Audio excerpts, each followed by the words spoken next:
I remember my friend invited me to his house to play the game Mortal Kombat.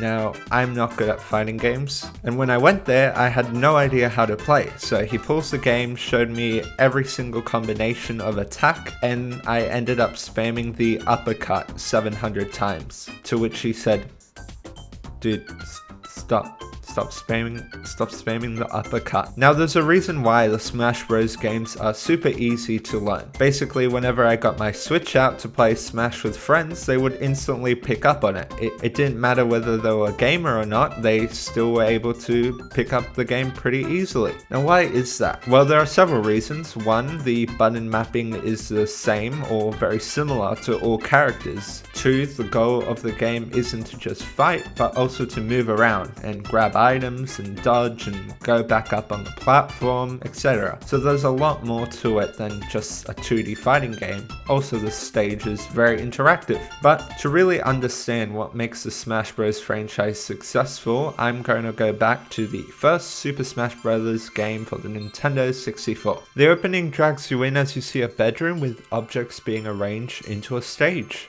These objects are a lamp, some books, a box of tissues, which then all transform along with a bunch of toys that come to life. Characters you may recognize show up like Low Poly Mario, Low Poly Link, Low Poly Donkey Kong, and Low Poly Kirby. Wait, no, he always looked like that. And then you see the silhouettes of 4 unlockable characters. Oh. It's easy to look back at the small roster compared to the 89 characters today and think, ugh, yucky, only 12 characters.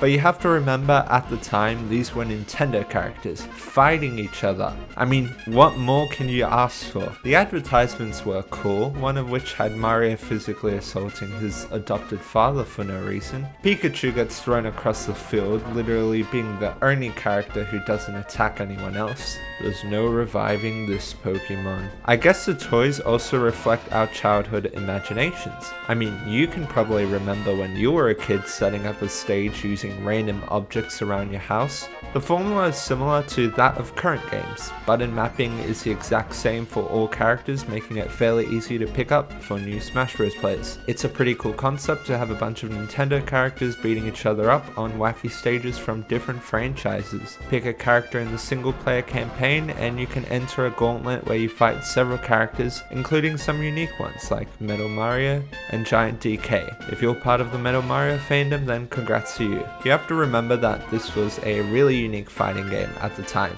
Most notably, the percentage gimmick, where the higher your percentage, the further your launch, the next time you're hit. This made the game stand out in the fighting game market, along with the limitless amount of movement opportunities for each character. The original product looked like this, and was called Dragon King Fighting Game. That was just a prototype though. Now let's pick a character like Samus. I should note that the controls might feel a little slow at first, but once you get used to it, you'll be spamming the down button for every kill, just like the modern games. If you run out of lives, you can always restart, so don't worry about messing up. Some segments have you being in a team, which is kind of cool, since if you have no friends to play with, you at least have CPUs who constantly jump off the stage for no reason. In each fight, you get to play on a variety of stages. One of my favorite ones is this Metroid stage, which has rising and falling acid, and this Pokemon stage, which has Pokemon popping out of this little area to do random attacks. There's obviously some lesser experimental stages, but they are still fun to play in their own right. I like the simplicity of the Kirby stage and the expansive roof of Hyrule Castle. The giant Donkey Kong section has you fighting a giant Donkey Kong. You group up with some other CPUs and work together to take this guy down. You better hope he doesn't get a super powerful item, because that results in a lot of chaos. Luckily, the CPUs are a big help. There are also horde segments where a bunch of the same character attacks you. It can get a bit annoying at times, especially the Crystal Onslaught that has 30 enemies in total. One segment has a horde of Kirbys, each wearing a different costume. Funnily enough, this was the first video game where Kirby had an official voice. See, this is why Yoshis are on the endangered list. Stop killing them, please. They're important to our ecosystem, and if we don't stop, they could end up going extinct. dear god. Break the target stages are stages where, as the name suggests, you have to break all targets in a small amount of time, whilst the jump on platform stages are the same concept, except this time you're stepping on every single platform. The best part is each stage is unique to each character. Some of them have pretty simple solutions, some of them require a lot of experimentation, which I like, it's cool. You'll probably mess up at first and get a visual representation of what your parents think of you,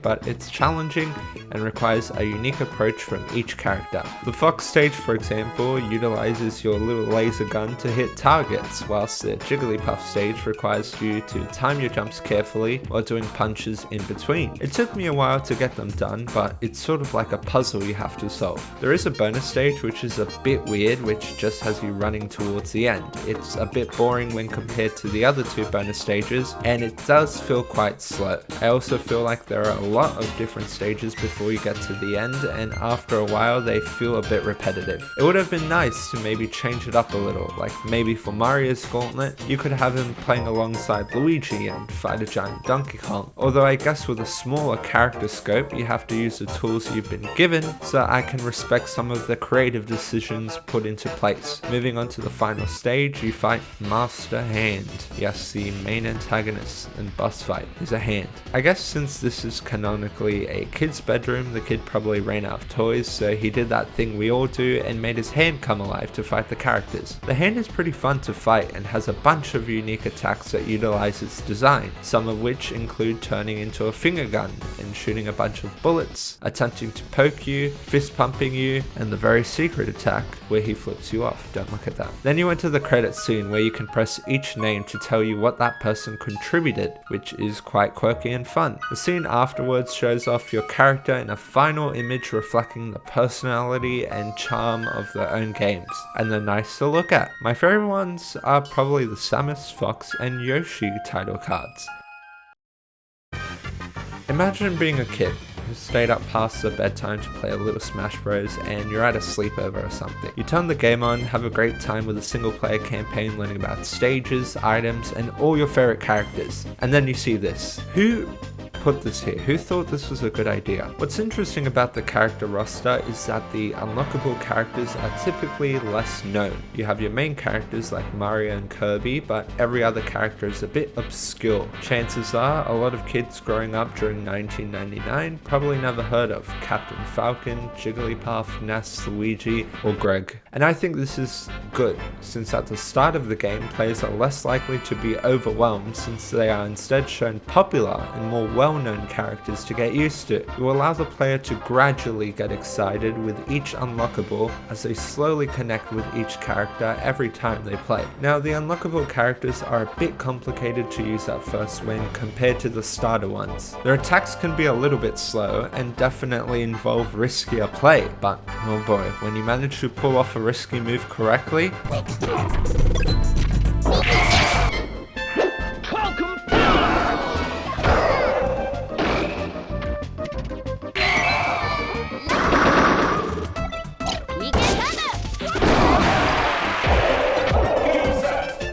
you pretty much have a guaranteed chance of either doing a lot of damage or just flat out killing your opponents. The items are a nice touch, things like healing items, swords, laser guns, explosives, and a fan. Yeah, the fan is really bad. The best item, however, is obviously the Pokeball, as it gives players a chance to summon from a list of randomly selected Pokemon to fight their opponent. Summoning a Pokemon during battle causes a bunch of crazy stuff on screen to happen, adding to the overall chaos that the Smash Bros games are known for. Would I recommend playing this game? Kind of. If you have a friend or two and have a copy of the game, then by all means give it a try. But if you're expecting the same amount of fluidity, speed, and strategy associated with future releases, then I would probably recommend sticking to Smash Bros. Melee or Ultimate. It's a decent game for sure, and was probably even better at the time of release, but it was only a starting point for what the game series could become. And with that, I'll end the video on a positive note with whatever this is.